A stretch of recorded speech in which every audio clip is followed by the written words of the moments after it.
4 பேர் ஒத்த ஆள் அடிக்கிறாங்க.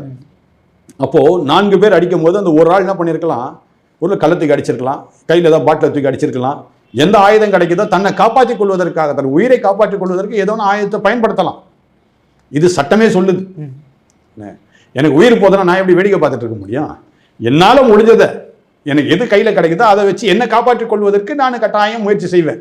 இப்போ என்கிட்ட பிஸ்டல் தான் கட்டாயம் சுட்டுருவேன் நான். ஆமாம், நான் எதுவும் ஆமாங்க, அவருமே அதான் சார் சொன்னார், வெட்டி இருப்பேன் அப்படின்னாரு. ஆமாங்க, என் உயிரை நான் காப்பாற்றி ஆகணும். நான் வாழ ஆசைப்படுறேன். அதுக்கு நீ என்ன வேடிக்கை, நான் உன்னை நீ பண்ணுறது வேடிக்கை பார்க்குறது நாள் இல்லையே, நானும் மனுஷன் தானே. ஒருவேளை இந்த உடை அணிஞ்சு கொண்டு ஏன் இப்படி பேசுறீங்கன்னு அடுத்த கேள்வி நீங்கள் கேட்கலாம். ஆன்மீகவாதியாக இருந்தாலும் அவனும் மனிதன் தானே, அவங்க தெய்வமாக முடியாது. எல்லாத்துக்கும் ஒரு எல்லை உண்டு, பொறுமைக்கும் ஒரு எல்லை. ஆனால் பொறுமை கடலினும் பெரிதுன்றாங்க. ஒரு டிஜிபி ஆஃபீஸ் வாசலில் இந்த காரியங்கள் நடக்குதுன்னா வேறு எங்கே நடக்காது?